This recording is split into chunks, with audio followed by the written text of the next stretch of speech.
The Peter Schiff Show.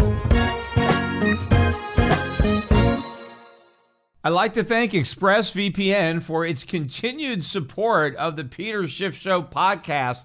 Revoke big tech's right to your data. Secure your internet with a VPN that I trust for online protection. And you can get 3 months free when you use my link. Just go to expressvpn.com/gold right now to learn more. A relatively quiet day in the market today, but some of the movements of note. The price of oil continues to creep higher, making a new post-COVID high today. We were up better than $1 a barrel. I think we closed just under 56, 55, 80-ish. We did trade above 56. The high I saw was 56.33, and that, again, is the high print for the move. We are making a beeline towards 60. We may have a bit of resistance up there, but I think people are going to be very surprised at the speed with which oil moves from 60 to 100. I'm not even sure that we're going to stop at $80 a barrel for long, but that is going to really be a big factor, I think, in the inflation outlook.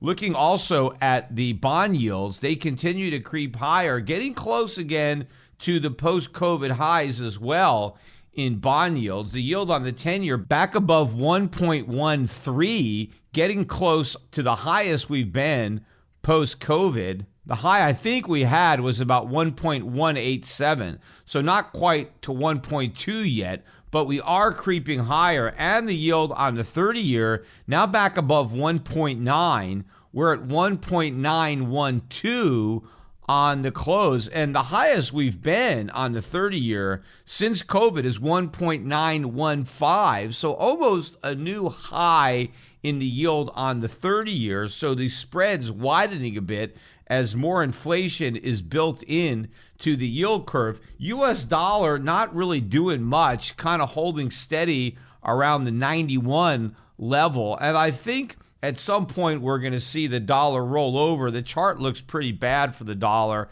I think we're just consolidating before the next move lower. That's what's probably keeping a lid on the price of gold. And by the way, we gave back the entire rally in gold, and in particular in silver, on Tuesday that we had on Monday. I spoke about the big run up. In fact, intraday, I think silver was up around $2.50 at its peak before closing the day at up about $1.50. Well, yesterday, it gave back all of those gains and then some. The silver stocks, which were up 20, 30% on Monday, were down by similar percentages, maybe not quite as much, but again, huge declines on Tuesday. I think there was a lot of second thoughts when it comes to the move into silver by the Wall Street Bets crowd on Reddit. And again, as I mentioned, there were a lot of people on the chat room saying, don't buy silver, it's a trick, we're not going to be able to squeeze it. Maybe there's some other hedge funds that are behind it that are trying to get us to pump up silver so they can dump into our pump. And so a lot of stuff reversed. I also think that some of the people who bought on the open on Monday, and as I said, you had a lot of these orders that were building up over the weekend, and they all rushed in on the open, and so the market gapped up. I think a lot of those same people put in sell orders to sell the open on Tuesday, and so the market gapped down, and so there were some losses there. I think yesterday represented a good buying opportunity. That pullback, I think, was a good entry point. So if you recall, when I talked about the rally on Monday, I was a bit concerned that we would have a pullback. We got close to $30, which I thought represented resistance, and we moved too far too fast just based on this rush of new buying, which in the scheme of things really wasn't going to be enough to sustain the up move in silver unless there was broader participation by institutions or other global investors, which is coming eventually. But I think what they did over the last couple of days is they took advantage of a lot of these smaller investors who are not that market savvy, and they rushed to buy and they bid up the price. And then some of them might have had a change of heart and decided to get out. And they really took those guys to the cleaners. And I think some of the bigger investors were selling on Monday, taking advantage of these oversized moves. And I think they either started to get back into the market yesterday or they will be getting back into the market, because I think people that did have gold and silver stocks to sell into that rally, I don't think they want to give up on those positions. I just think they took advantage of the opportunity for a short-term trade to maybe sell some stocks and then buy them back a bit cheaper and try to enhance their return. And in fact, it wasn't just gold and silver that really pulled back on Tuesday. It was all of the heavily shorted stocks that were being bought up by the Reddit raiders. They all got clobbered on Tuesday, in particular GameStop and AMC. I mean, these stocks had huge moves. In fact, GameStop closed on Monday at $225 a share. It opened on Tuesday, yesterday, at about $140. That was a huge gap down. And I think there was so much selling that there were some trading halts during the day. The market actually bottomed out for the day all the way down at $74.22. Remember, we got as high as 500 and change in the pre-market on January 28th. I think the high print during market hours, normal hours, was 483. But we dropped very quickly from 500 down below 100, down to 74.22. Now today we bounced back. The low today was 85 and a quarter, and we closed at 92.41, which was up a couple of bucks, maybe 2.7%. So a small move, but I think it was a weak close on this stock and all these stocks. And to me, it seems like the top is in, right? I don't think we're going to make a new high in any of these stocks. The odds are that the peak of this mania has already been seen. And the question is now, how quickly is this bubble going to deflate? I have a feeling that it is going to be pretty quick. I don't think this is going to be a bubble that lasts for years and years and years like the one that we have in Bitcoin. I think this is going to be short and sweet, or actually not so sweet if you're on the losing end of this transaction. The concern is going to be how the regulators are then going to react to this. And of course, a lot of people are blaming the sell-off on the hedge funds. You know, I watched one of these videos from Dave Portnoy talking about how the people in the hedge funds and at Robinhood, they ought to go to jail for what they did, that somehow it was their shutting down the buy orders at Robinhood. That's why the market went down, because they stopped all the buying. Look, at most, all they did was accelerate the collapse, maybe by a day or two. The buying would have exhausted itself eventually anyway. There's a limit to how much money these speculators have, and there's also a limit to the number of shorts that are going to be covering, because those are the only buyers, right? Speculators who don't know what they're doing and who are trying to squeeze the shorts, and the shorts who are crying uncle and who are getting out. But beyond that, there are no real investors that were looking to buy those stocks at those prices. In fact, as I mentioned on an earlier podcast, and now I'm finding out, a lot of pensions and big investors were taking advantage of this gift from the trading gods, and they were selling. In fact, in AMC, there are a lot of bondholders that were going to get screwed that had convertible bonds that were actually able to get out of jail. They were able to convert their bonds into stock and then sell the stock. So these were shares that didn't even exist, but the bondholders were able to get them through a conversion and then immediately take those shares and dump them on the market and actually get made whole, which they probably weren't going to do with their bonds if the company went bankrupt or needed to restructure, but they were actually able to make money by converting and selling into the mania thanks to the short squeezers. But it's not that Wall Street and the hedge funds and Robinhood or other broker dealers are the reason that the stocks crashed. The stocks were going to crash anyway. The reason they crashed is because they went up. I mean, they never should have gone up, right? What goes up must come down, right? It's, those are the laws of physics. But if you bid up a stock on sheer speculative buying and it goes to a valuation that is completely unsustainable by the fundamentals, it's going to come crashing down. It's only a question of when. So Robinhood didn't cause the crash. They may have accelerated it by hours or days. I doubt it was weeks. But if anything, Robinhood actually did a favor to all the people who were thinking about buying a GameStop or AMC or any of these stocks and who weren't able to do it. Because had they bought, they just would have lost money. It's not like the stocks would have kept going up if they would have allowed the buys. They wouldn't have. They might have gone up a little bit more, but then they would have come crashing down even more. And so the losses would have been bigger. But now people who don't understand the markets are blaming Robinhood and the hedge funds in Wall Street. And I think this is also giving politicians, maybe like AOC, this is more grist for their mill to try to exploit this situation to get more regulation on Wall Street, on brokerage firms and the banks. And of course, there's going to be all these losses. Individual investors are going to lose money. And whenever people lose money, there's always a politician there looking to blame capitalism and who thinks that the solution to these losses is more government regulation, more oversight, even though we have plenty of that already and it didn't stop the losses. And as I've explained on previous podcasts, it's because we have so much government involvement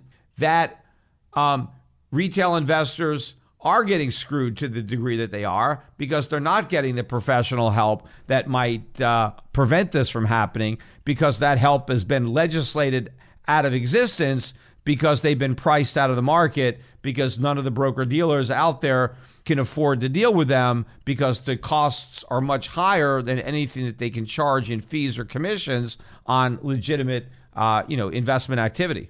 Also on Monday, as these heavily sorted stocks were finally crashing back down to earth, we had a reversal in the stock market, and we saw this overall stock market rise rather sharply. And maybe that was because the selling pressure on those stocks had abated because the shorts were no longer covering in those stocks, so they no longer had to sell their longs in order to meet those margin calls. So we had a pretty big rally, but the rally overseas really continues, especially in these emerging markets, which I think are going to be the rising stars, not only of the year, but of the decade, as we see a mass migration out of the US dollar and into overseas equities. The dollar has been hanging over the emerging markets like a sword of Damocles, because the strong dollar has created all sorts of problems for emerging market economies and companies in those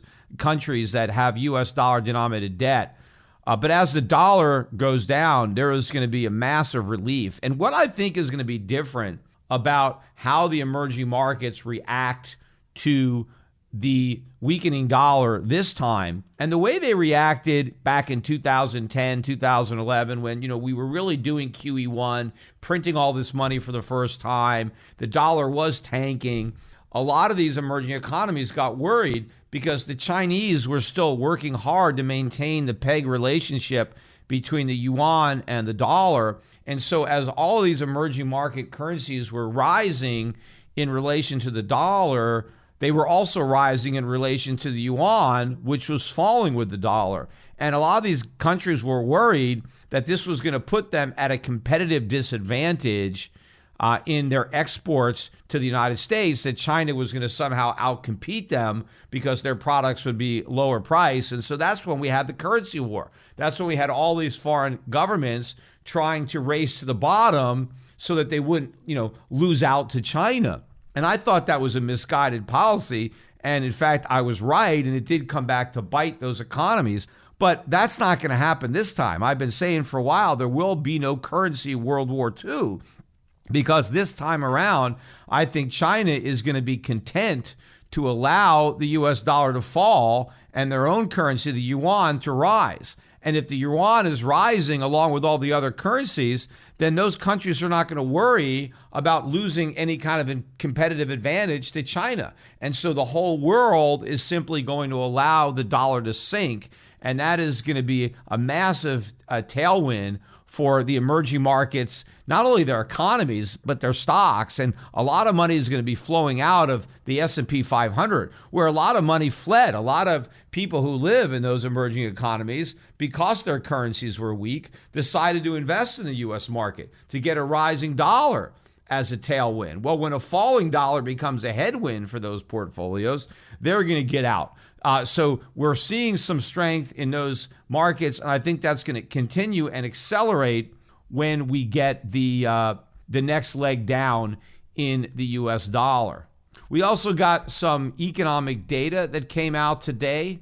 We got some ISM Service Index and PMI numbers that both came out a little bit stronger than had been anticipated. I think the more significant report that people were looking at was the ADP employment report for the month of January. This is a jobs week.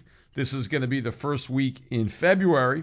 And so that means that we get the non-farm payroll report on Friday. So that's the big number. But the preliminary number, the ADP private report, came out today, and they actually upwardly revised the prior month. They initially reported 123,000 jobs were lost. Remember, there was a negative print in December. And so they revised that upward to a lower negative, a loss of just 78,000 jobs. And the consensus was for 50,000 jobs created in January. And instead, according to ADP, we created 174,000 jobs. Now, there was a big range. The forecast was a low of minus 85,000 to a high of 285,000. So, kind of somewhere in the middle is where we ended up, although it was above the consensus. We'll see what the non-farm payroll report is on Friday, but I don't think that those numbers are really going to move the market very much. I think everybody pretty much knows that it doesn't even matter what the employment situation is at this point. The Fed is going to stay at zero. The Fed is going to keep on printing money. At one point, people looked at these job numbers for some type of key as to what the Fed was going to do. And, if the number was strong, well, maybe the Fed would hike, or, it would affect policy. But it has no effect. Policy is on autopilot. It doesn't really matter what the numbers are. We all know what the Fed is going to do. So, they really don't even have any significance. We're going to get the trade deficit also on Friday. Talking about an insignificant number, it's only insignificant in the fact that nobody cares about it and nobody reports on it. I'm one of the only people that does talk about it. I think it is very significant. One of these days, the markets will understand the significance. But what I think might be significant about it is going to be the last trade deficit for a full month under the Trump presidency. This is the December deficit. Donald Trump left office mid-January, so January is not really the last trade deficit under Trump because it's half Trump and half Biden. But the December 2020 is the last full month of the Trump term. And since Donald Trump ran on a platform of making America great again by reducing our trade deficits, we are looking at an enormous trade deficit. I don't think it'll be a record high, pretty close to it. We'll see. The consensus is for a slight improvement from the $68.1 billion that we got last month. They're looking for $65.8 billion. We'll see if we could take out $70 billion or maybe set a new record. That might be particularly ironic if the last full monthly trade deficit of the Trump presidency ends up being an all-time record high trade deficit, meaning the opposite of what Trump promised is what he would have delivered when it comes to trade. By the way, before I forget, I want to mention that I am scheduled to be on the Tucker Carlson show tomorrow. It's a live show, and as far as I know, I'm still going to be on. They booked me and they scheduled me, but you never know with these kind of shows. They have a tendency to book you and then something else comes up and they end up canceling. I was on the Tucker Carlson show, or supposed to be on, about a year ago, if you recall, and I was traveling at the time, so obviously it was before COVID, but because I was traveling, I wasn't going to be able to do the live show. So they decided to tape the segment, and then they were going to run it when they ran the actual show. So I taped it the day before or 2 days before or something like that. So they had it, but then they never ran it. I guess I don't know what happened that caused them to change their mind. The topic was the Federal Reserve and the money printing and all that, and I thought it was a very, very good segment. Pretty much Tucker and I were agreeing on pretty much everything that we discussed. In fact, I really like Tucker Carlson. I mean, I watched that show quite a bit. I think personally he's one of the best people out there, and he's a very important voice that really needs to be heard on the mainstream. He's really calling out a lot of this BS that's going on, and I think his voice is going to be particularly important during the Biden presidency, far more so than it was when Trump was president. So I think he's particularly important a person that's out there. I don't think he gets enough credit, and he takes a lot of heat. He takes some very unpopular positions, and he's willing to stand up for himself, and he doesn't bow down to the pressure from the politically correct mob on the left. So I really do hope that I am on the show and I don't get canceled. And I will tweet this out too. So, if watch my Twitter, because I probably won't tweet out if I get canceled, but I will tweet out if they confirm that I'm on and I haven't been canceled. So if you don't want to watch it, I mean, you should watch it anyway, whether I'm on or not. Why not tune in and watch the Tucker Carlson show, and maybe I'll be on and maybe I won't, but I will tweet it out. So if you only want to watch it if you think I'm going to be on, then watch out for my Twitter. If you are not following me on Twitter, this is a reason to go ahead and do it. In fact, I noticed that I just passed 345,000 Twitter followers. So my army is growing here. So if you're not part of it, you should enlist and become part of the army here and follow me on Twitter. My YouTube audience is really growing as well. I now have over 430,000 YouTube subscribers. So if you're not among them, subscribe. I mean, help me now. I could see 500,000. I'm, closing in on 500,000 YouTube subscribers. So that would be great. I'm pretty sure I'm going to get there sometime in 2021, but it'd be great if I can get there in the first half of 2021. So that would take another 70,000 subscribers from here. So subscribe to that. Go on all of my social media platforms.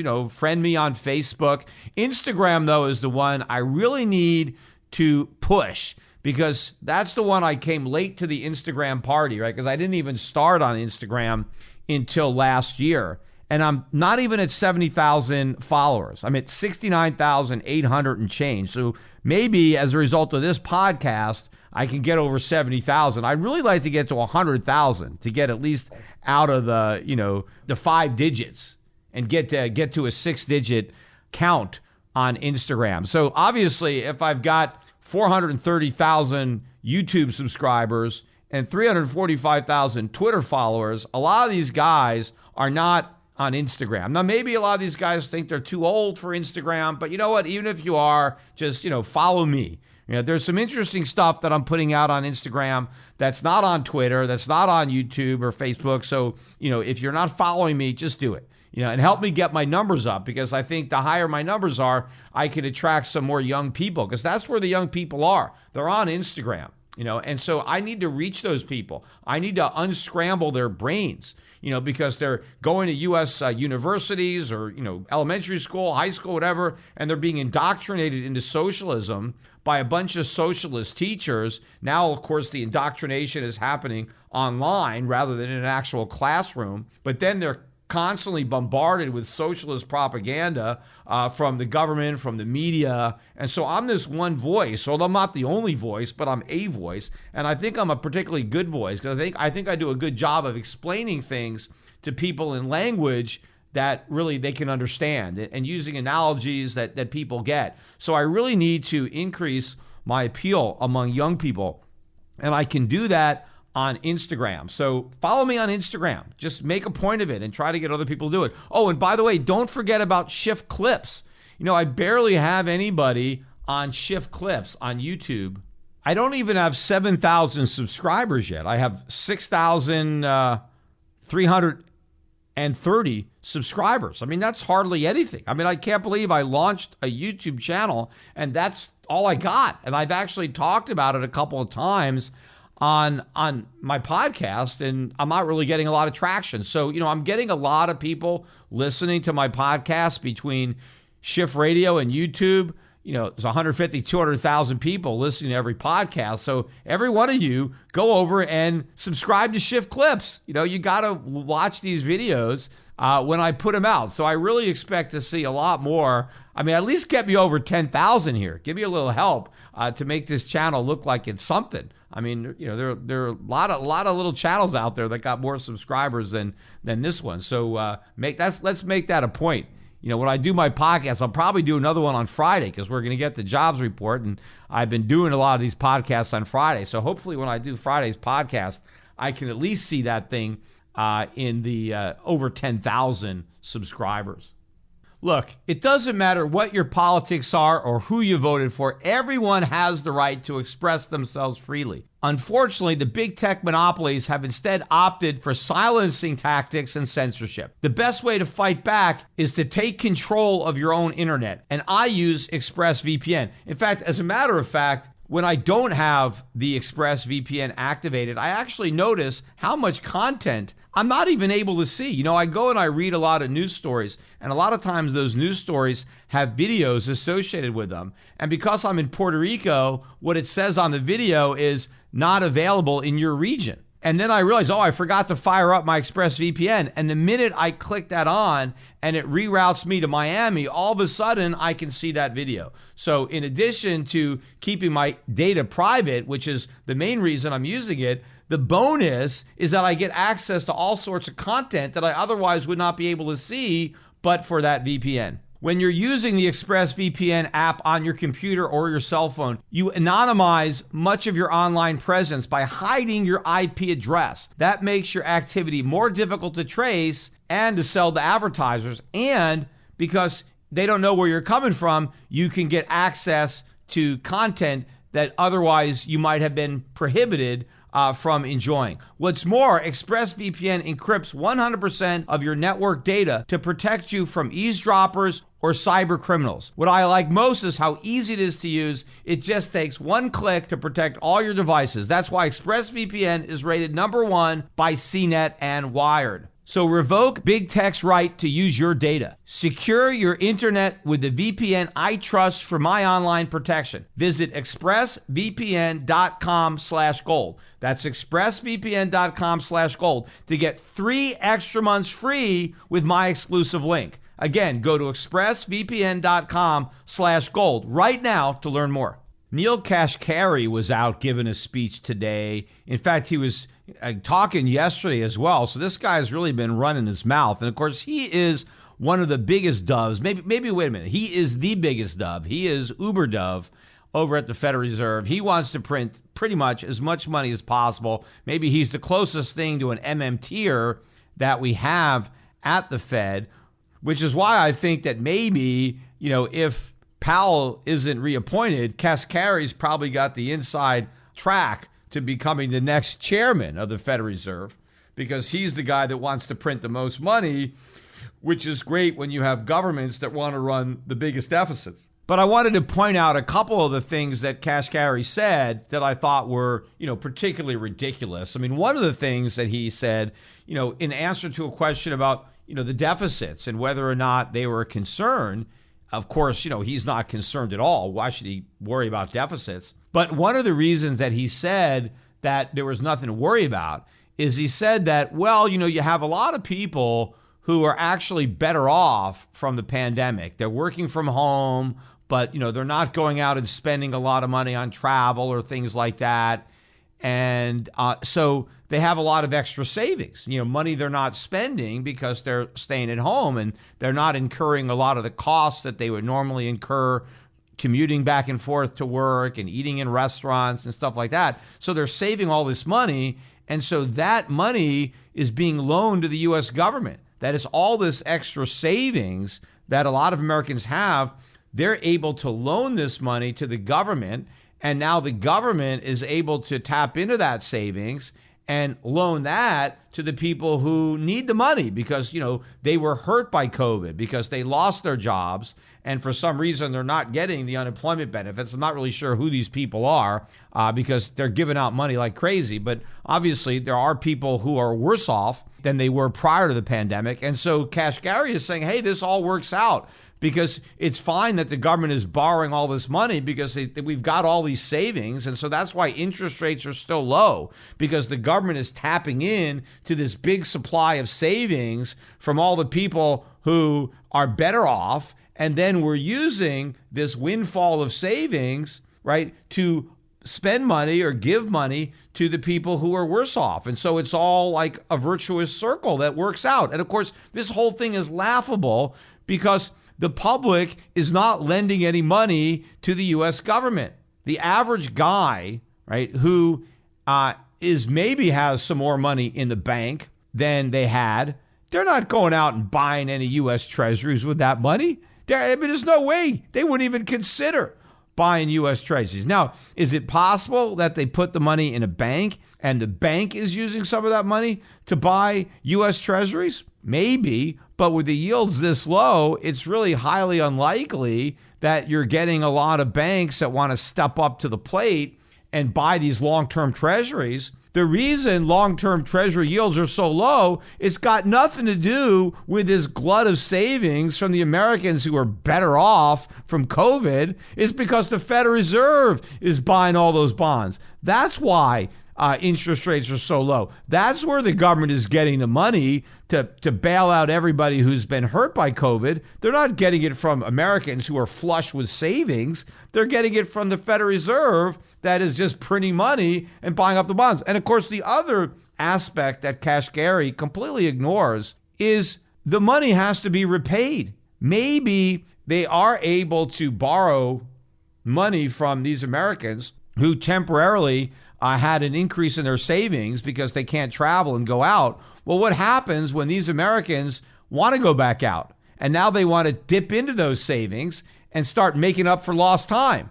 Then what's the government going to do? Now all the people that were supposedly lending the government money want their money back. And the other people, well, they still want to, keep spending. So what do you do then? How do you pay back the money? Even if you temporarily are able to borrow it, the problem isn't borrowing it. The problem is when you have to pay the loans back. But of course, Kashkari doesn't even consider paying the loans back because he knows the loans are never going to be paid back, and he doesn't even care.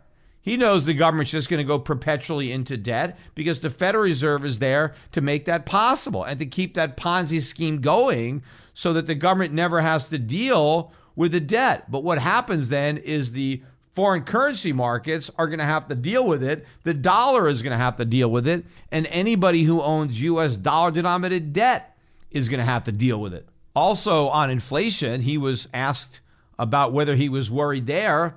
And again, he said, no, he's not worried at all. I mean, he basically said inflation is a psychological phenomenon, right? So it's not a monetary phenomenon in his mind, right? Inflation is all about psychology, right? It's got nothing to do with all the money the Fed is printing. It has to do with psychology, right? It's what people think. And what he said is if people think inflation is coming, well, then they go and ask for a raise because they know they need more money because they expect higher inflation. And so he thinks it's expectations that are driving inflation. And he says, hey, we don't see a lot of increasing inflation expectations. And so because people don't expect inflation, well, we're not going to get it. Although in my mind, it's what people don't expect that ends up happening, right? It's expect the unexpected. Like what happened with GameStop. I don't think any of the shorts in GameStop expected what happened, but it happened anyway. And because what happened was so unexpected, it was such a big deal. So it's the unexpected inflation that is much worse than the inflation that you expect. Because at least if you expect inflation, you can prepare for it. And so maybe when you get it, it's not as bad because you've factored it in to what you're doing. But when you get blindsided by higher inflation that you don't expect, that's when it's an even bigger problem. And of course, if Kashkari is right and there isn't an increase in inflation expectations, then that is an even bigger problem than if there were. Although if you look at the bond market, clearly inflation expectations are on the rise. And the only reason rates aren't even higher is because the Fed, right, led by Kashkari and his buddies, no, not led by, he's not the chairman, but he's a big important voice there, but he's part of what's going on. And that's the reason that these rising inflation expectations haven't already fed into even higher bond yields than the ones we have today. But probably, I think, one of the more ridiculous comments, too, that he had, especially in light of the fact that he's not concerned about inflation, he was asked about unemployment. And he talked about the real rate of unemployment being 10%, which is significantly higher than the official rate. So I agree with him there. In fact, I think their actual rate is quite a bit higher than 10%. But he says he thinks it's 10%, and he thinks the actual unemployment rate today is on par with the highest the unemployment rate got to at the depths of the '08 financial crisis and the recession that ensued. So he's saying that the unemployment rate now is as high as it was at the high point, I think, in 2009. So we still have a big unemployment problem, which is one of the reasons that I guess he's not worried about inflation, because he thinks you have this big pool of unemployed workers and he believes in the Phillips curve. But he started talking about the fact that a lot of companies are complaining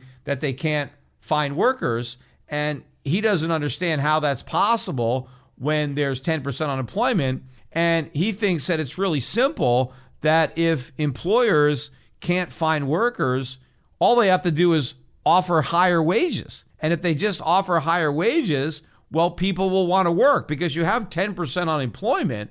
And so it's not that there aren't workers available. It's just that they don't want to work. But if you offer them higher money, well, then they will want to work, right? Well, first of all, given the fact that he's so sanguine about inflation, yet here he's advocating big increases in wages to, induce a lot of the unemployed to get off the bench and come onto the playing field. I mean, wouldn't that in and of itself create an inflation problem?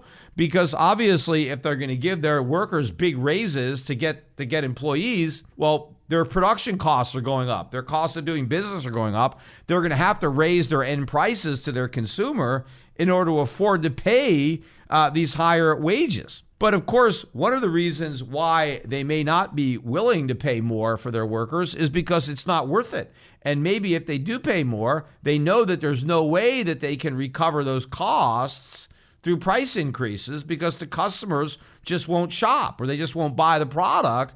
And so it doesn't matter if they have the workers, if they don't have the end customer. But the other thing that he's overlooking is the workers have to be qualified for the jobs that the employers want. So just because you got some unemployed worker, I mean, if they can't do the job, if they don't have the skill set necessary, then just paying them more money is just going to be a bigger waste of money. So one of the reasons that a lot of these workers don't have jobs is that they don't have the skills that employers are looking for. But one of the biggest factors that a lot of people are unemployed now is because they would prefer to be unemployed. That is something that Kashkari is not even considering when he's advocating more stimulus and more extended unemployment benefits. We have made it very lucrative for people to be unemployed. For many people, it's more lucrative to stay unemployed than to go back to work. And it's certainly a lot more fun. So if it's more fun and more lucrative, why wouldn't you expect people to opt to do that? And so now, in order to entice somebody to give up the cushy deal they have on extended unemployment benefits, employers have to pay a lot of money to get these workers back. But if they can't increase their prices high enough to cover the costs, well, then they just have to make do without those workers. Or they have to do other things. They have to automate or they have to outsource. In fact, I was talking to a guy today who is a partner in an outsourcing business, and they've got a couple of thousand employees. I think these guys were in Colombia. I forget. It was a South American country. I think it was Colombia, but it could be a different country. But they got a couple thousand people down there, and business is booming right now because a lot of U.S. companies that can't find workers because the workers are staying at home, right? Either because they have COVID or they just claim they're afraid of getting COVID or whatever it is, whatever excuses that they're allowed to come up with. Remember, Biden says now that even if your boss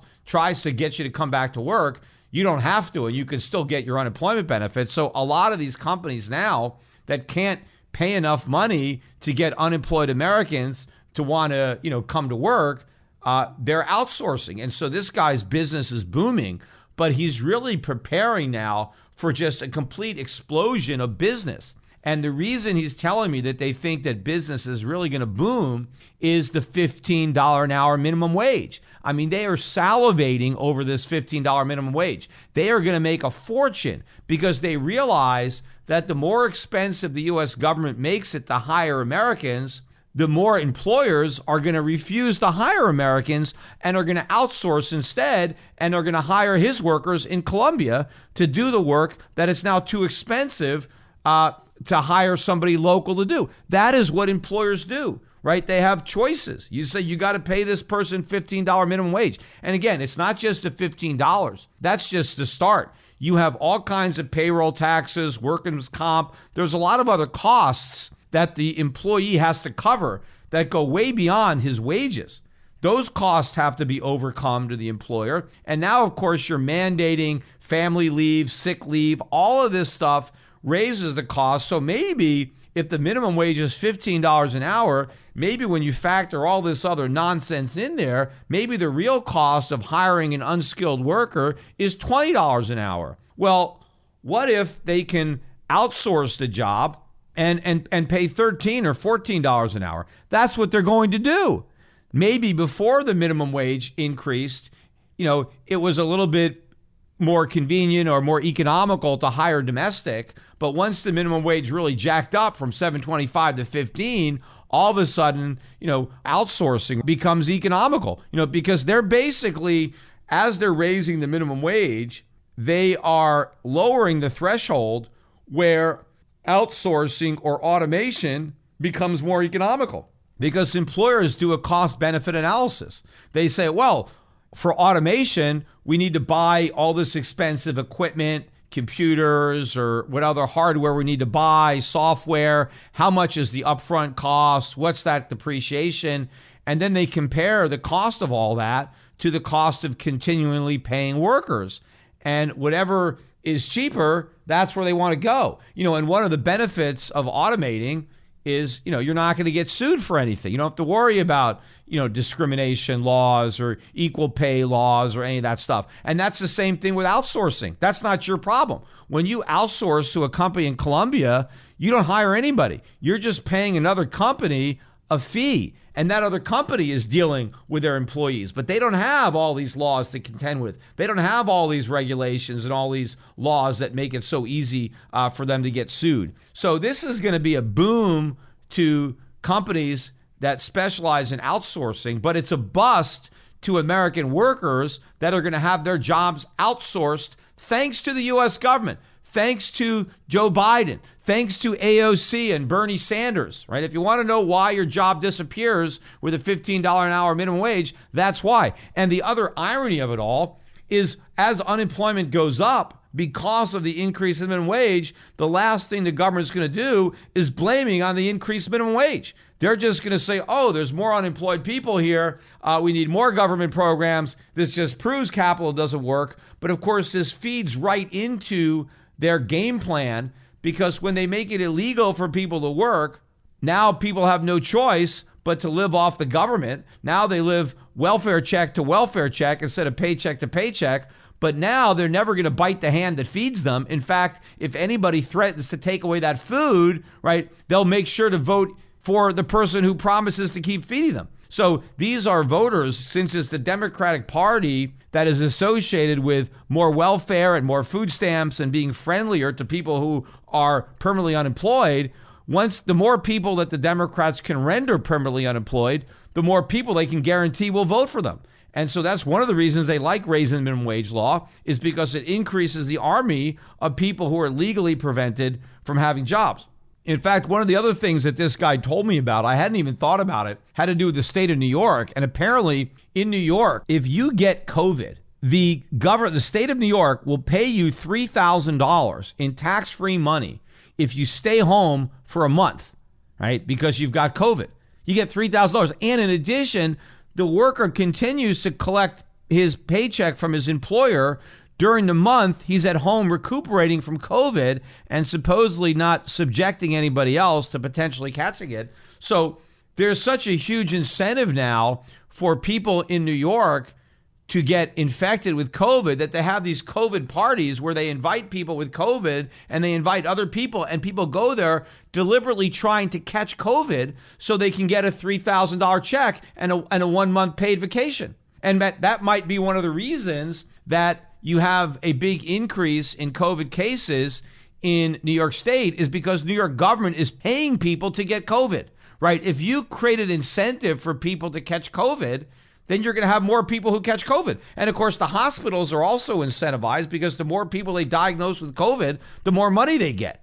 And so I think it's government in many ways that is driving the big increase in the number of cases that we're seeing in COVID. But again, all these people that are taking a month off from work, paid vacation with a $3,000 bonus, what do these companies do in the meantime if they actually need these workers? Well, they call up an outsourcing company like the guy I was talking to. And so more and more of this is going to happen. So these businesses are going to boom. But, the other problem with the outsourcing, apart from all the unemployment that it creates and now the bigger welfare state that we have, and so instead of having Americans productive, they're just living off the government, living off the taxpayer. So we're going to have bigger deficits, but we're going to have more money printing. We're going to have a worse balance of payments because now, instead of paying American workers, they're in effect paying Colombian workers. Well, those Colombian workers don't want dollars, right? They want pesos. They got rent to pay. Their landlords want pesos, right? Everything they're spending is pesos. So all those dollars that we're using have to be converted to pesos in order to pay these people. So that's more dollars on the global market being sold, right? We have bigger current account deficit as we're sending these dollars abroad and then selling the dollars to buy pesos. And now there's more export dollars. It's like a trade deficit in labor because we're importing work that we could do ourselves. We have all these unemployed workers that the government is paying to stay at home. And because they're being paid so much to stay at home, we now have to import labor rather than using the domestic supply. And so the imbalance goes up, and this is going to drive more downward pressure on the U.S. dollar and, of course, upward pressure on consumer prices here in the United States. I want to finish up the podcast by talking again about Bitcoin, which continues to be in the news. In fact, the Bitcoin was one of the prices that did not come down on Tuesday. And in fact, it's continuing to retrace a lot of what it lost. As I am recording this, we're back around 37,500. Remember, we got down to around 32,000, a little lower, 31 and change. And then Elon Musk tweeted a big rally. It pulled back. Then Elon came out again. When the market looked like it was going to go back down again, we were down back around 32, 33,000. And Elon Musk, on social media comes out and talks about how he's a big fan of Bitcoin and how Bitcoin is close to mainstream adoption and how he likes Bitcoin. And then he saves it again. And then Bitcoin has another big rally. And I think what's helping Bitcoin today is you had some comments coming out of Visa, which reported, I think, earnings today. But Visa came out, not much movement in the price of the stock, but apparently there were some comments about Bitcoin and the fact that they were looking at it and they don't necessarily see a reason why they couldn't incorporate Bitcoin into their network. And of course, that immediately was seen as bullish for Bitcoin. Oh, it's going to be now part of Visa network. That's not going to happen. I mean, there's no way that it's going to be part of Visa other than the fact that it is possible, because they do have this now. They do have companies that store Bitcoin for you, and you can have a Visa card attached to the program where you can liquidate your Bitcoin and then have that Bitcoin load your prepaid Visa card. So they have those type of relationships, which maybe they will expand. And there's no reason Visa would not want to expand into that, because they just want as many people using their cards as possible. And if there are a lot of people that have Bitcoin and they want to make it easier for people to sell their Bitcoin to load their Visa card, then why wouldn't they want to do that? I mean, part of the problem I think they're going to come into is the enhanced KYC and AML that's going to go into vetting all that money coming out of crypto. So at the end of the day, they may think that it's not worth the extra regulatory cost. Of course, what a lot of these companies do that tie a Visa or a MasterCard to a crypto wallet or related account is they allow the holder of the card to pledge their Bitcoin as collateral. So they're really secured credit cards secured by the value of the Bitcoin. And then when people use their credit cards, they're actually borrowing money. And so the company is loaning them the dollars because that's what they're spending. That's what the merchants accept, not Bitcoin. So they're able to use their credit card, and the credit is a loan that's secured by the Bitcoin that they have. So it's not an unsecured credit card like a lot of people would have. There's a security there, except the problem is Bitcoin can crash at any minute. I mean, it's not really great security. And what's happening is a lot of these hodlers that don't want to sell their Bitcoin because, they're going to become multimillionaires or whatever on their Bitcoin. So they don't want to sell them, but they may actually want to buy something. And so what they do is they put up their Bitcoin as collateral, and then they borrow money, and they know that the Bitcoin is going to go way up, and they figure, well, one day in the future, when Bitcoin is like $1 million a coin, well, maybe I'll finally sell off a fraction of a coin and pay off what I owe. And so this allows people who have Bitcoin to not actually sell. This is helping to fuel the Bitcoin bubble because it's enabled people who own Bitcoin to turn that Bitcoin into buying power because they're able to use it as collateral for a loan. The problem is it's not very good collateral because the price can crash at any minute. And in fact, if we do get a big crypto crash, what a lot of these companies are going to have to do is force liquidate the security behind that secured credit card.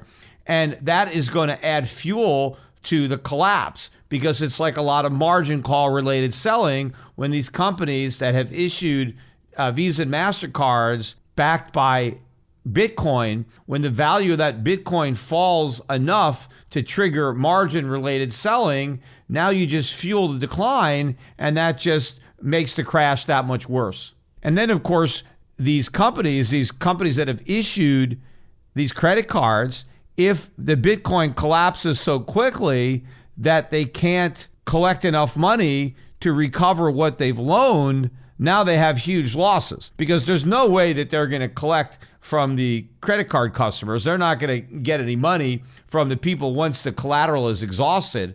So that means a lot of these companies are actually going to go bankrupt once Bitcoin crashes. So their liquidation of the security will help accelerate the crash of Bitcoin, which will accelerate their own bankruptcy as they can't raise enough money to cover all the loans that they've put out there to finance all the spending on the part of the Bitcoin hodlers who didn't want to sell their Bitcoin, but who still wanted to buy stuff. But I think right now, maybe Visa may be making these comments because they think it'll help their stock. Because the minute you start talking now about the fact that you may incorporate Bitcoin in some way into your stock, then you have a lot of investors that might buy your stock just because they now think it's a Bitcoin play, just like MicroStrategy. But of course, MicroStrategy actually owns a bunch of Bitcoin. So it's almost like a Bitcoin ETF at this point. So I don't think Visa would do anything like that, but they are certainly talking about maybe having Bitcoin play some kind of role in their company in the future. If it does, it will be de minimis. And of course, once Bitcoin crashes, it'll be a non-event. But in the meantime, maybe they can get some treat publicity and get some people buying the stock if they think somehow it's tied into Bitcoin. MicroStrategy is, by the way, up 8% today, a new record high for the stock, $753 a share. The 52-week low is $90. So MicroStrategy certainly riding the Bitcoin wave. Michael Saylor, he just started this, I think it's a 3-day Bitcoin for Corporations virtual conference in which he's trying to con other CEOs into copying what he did. He's going to share his playbook. Why do you need to share it? Just buy Bitcoin. What's so secret about that? It's not like he's got a secret formula for buying Bitcoin. It's not hard to do, right? But apparently he's trying to con other people into using what will be a game-losing playbook, to the extent that he is successful in convincing U.S. corporations to actually load their balance sheets up with Bitcoin. This is going to be just another big problem for corporations. And if any corporations are dumb enough to follow his lead, people who own those stocks should sell them because they're not going to have the big pump that you got from MicroStrategy. And by the way, I don't even know why Saylor is still the CEO of MicroStrategy. I mean, I don't even think he spends any time on software. I mean, all he talks about is Bitcoin. All he's doing is Bitcoin. He ought to step aside and let somebody who actually cares about running the business run the business if he just wants to be a spokesman to tout Bitcoin all the time. Though another interesting observation that I kind of have about Bitcoin is, as I'm watching CNBC today, and of course they have their obligatory Bitcoin pumpers coming on, which they do every day, and they manage to ask every CEO just about when they're interviewing them. They always slip in a question about Bitcoin. It's like a must-ask question. And again, they're doing this, I think, at the behest of Grayscale, who is their biggest advertiser. So they have to make them happy by keeping Bitcoin constantly in the news because they have to keep the money flowing because it comes back to CNBC in the form of ad dollars.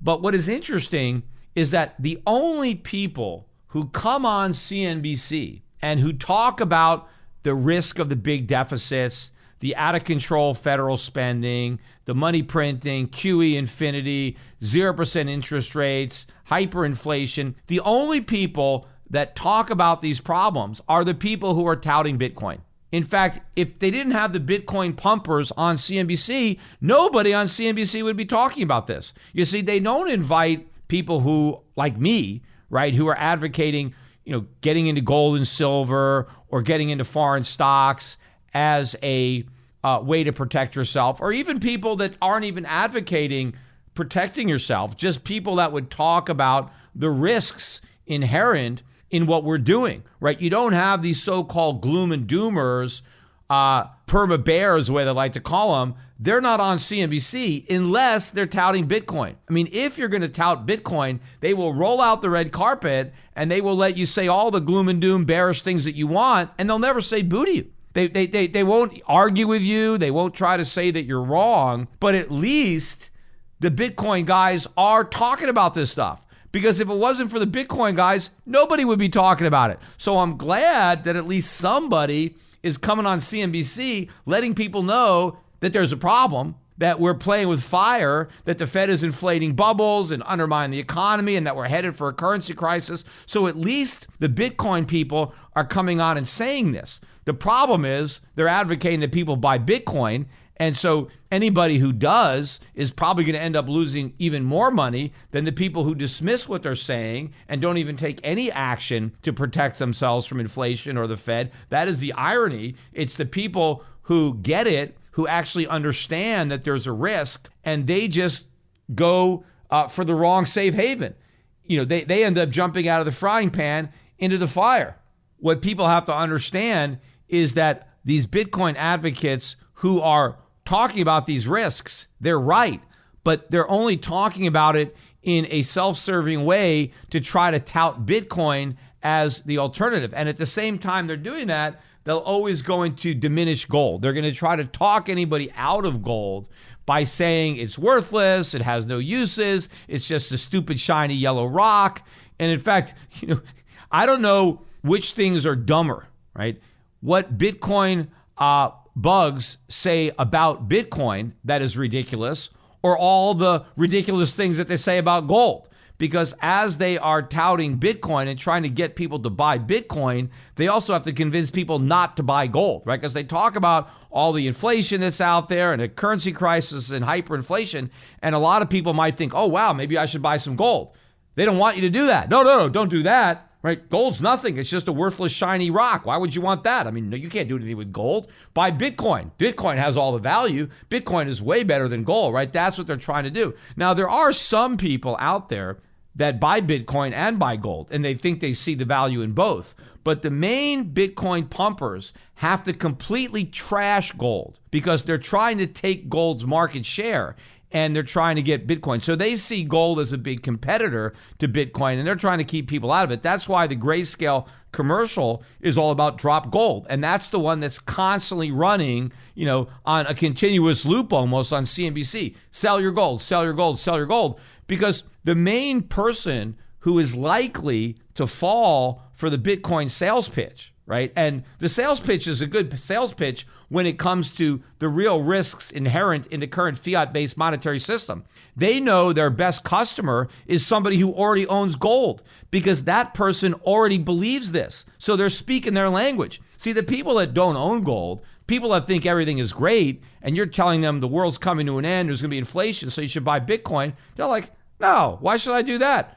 Right? They don't believe in it, so they're not the best market. I mean, yes, you can convince some people to buy it just because it's going way up, and you convince them that it's going up, but they're not going to buy it because they're worried about hyperinflation or Armageddon. These are just speculative investors that might buy it because it's going up and they want to come along for the ride. But if you're trying to appeal to people who actually get it, right? People like me, right? Who actually understand the real risks and want to protect themselves, that's the minority of people, right? The vast majority of people are clueless about these risks, and that's why they don't own any gold or silver. But the people who do own gold and silver, who understand these risks, that is the market for Bitcoin. That is really who the Bitcoin proponents are trying to convince to buy, because they already believe the narrative. They just want them to change horses from gold or silver to Bitcoin. And what they point out is, oh, look how much Bitcoin has gone up in the last 5 years or 10 years, and compare that to gold. And again, the fact that Bitcoin has gone up so much more than gold has nothing to do with the fundamentals. I mean, you can make the same argument about stocks, about Tesla. I've said, hey, look at how much Tesla's gone up. So why don't you sell your gold and buy Tesla? Because Bitcoin's got more in common with Tesla probably than it does with gold, although it doesn't have that much in common with Tesla either, other than the fact that it's in a bubble. But Tesla is at least a real business, and Bitcoin is nothing.